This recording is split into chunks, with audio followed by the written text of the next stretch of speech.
Арнамызда Мұрагер Ньюс жаңалықтар қызметі. Студияда Тұрсынов Аружан. Алдымен бүгін көретіндеріңізге қысқаша тоқталайық. 102 жылдық тарихы бар мектеп шежіресінен сыр шертетін мұражай құндылықтары қандай? Мектебімізде абайтану шығармашылықты дамыту орталығы үйірмелер желісінің Абай атындағы мәжіліс залы ашылды. Оқуға құштар мектеп жобасы аясында IT, коворкинг, STEM орталықтары ашылды. Мектебіміз ұлы ойшыл ақын Абай Құнанбайұлының есімімен аталып, көптеген игі шаралардың куәгері болып жүргені белгілі. Осыған орай мектебімізде Абай мұражайы жасақталды. Мектеп мұражайы тарих айнасы. Мұнда мектебіміздің жетістіктері мен ұлы ақын Абай Құнанбайұлы туралы мәліметтер жинақталған. Бүгін бастауыш сынып оқушыларымен мұражай құндылықтар таныстыру шарасы өтіп жатыр. Мектеп мұражайынан ақын туралы қандай мәлімет білдің? Абай Құнанбайұлының өміріне қатысты біршама деректерді ата тегін білдік. Абайдың әлем әдебиетіндегі орнын зерделей отырып, Абай арқылы әлем мәдениеті сахнасынан көріне білуіміз керек екенін түсіндім. Садық Мансұр, арнайы Мұрагер Ньюс үшін.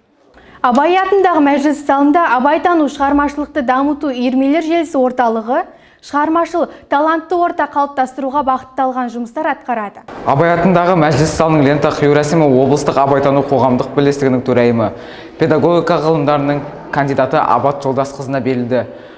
Абайтанушы ардагер ұстаздар мен облыстық оқу орталығынан қалалық білім бөлімінен құрметті қонақтар келіп, игі тілектерін білдірді.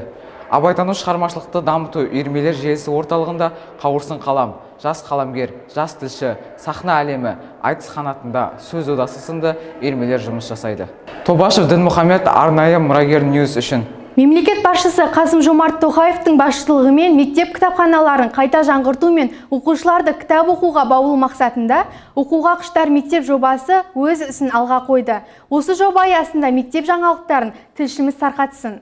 Өскелең ұрпақтың бойына ұлттық құндылықтарды сіңіруге күш жұмсайтын орталық кітапхана.